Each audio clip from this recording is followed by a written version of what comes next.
So what, you roughing this up?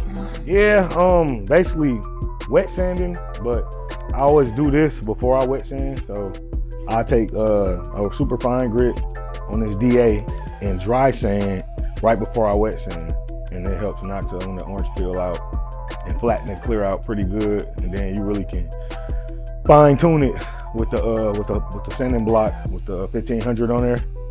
But I do 1500 on the sanding block first, and then I go back to the DA with 3000, then I go up to 5000, then I go up to 8000. It just cuts it even and helps it give it like an ultimate shine. Like you get a really good shine out of it once you do it in those steps. Not saying that the ways that other people do it is wrong, because you know, if you're gonna get the same results, or you're gonna get the results that you're looking for, you don't have to follow my method. This method works for me though. You can really see that orange peel. You see it? Yeah. You start seeing it disappear after a while. I'm gonna blow it off so you can show the camera. And what you have left is wet sands. Yeah, I mean, like realistically, I can still hit that a little bit with this. So you really want it to go from like, these is like little dust marks like that landing into the clear. You wet sand those right out. But this right here will be considered orange peel. And these will be considered dirt marks. But yeah, the whole goal really is to get it to this point right here.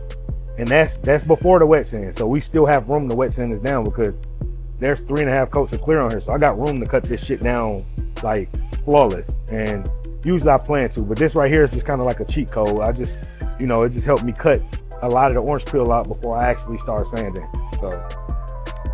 So yeah, you guys might want to learn how to do this shit on your own. You're gonna have like them show cars. If not, just keep your budget high, because it's something that I do every year to my cars. I wet sand and buff my cars every year.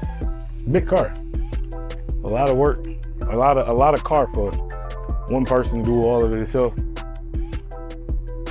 So yeah, but it turned out nice though. It turned out nice. It's real nice. A lot of people be sleeping on the 4 doors. He you know, he gonna keep picking off at it. You know, it's little minor stuff that he gonna redo. He gotta get the top redid. Said certain stuff on here gonna get re-chromed.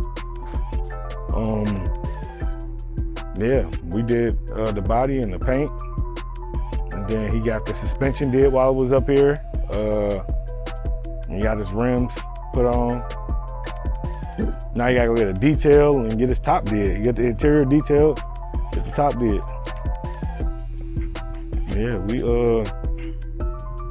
Yeah, I had to fight through a lot of little shit with this car.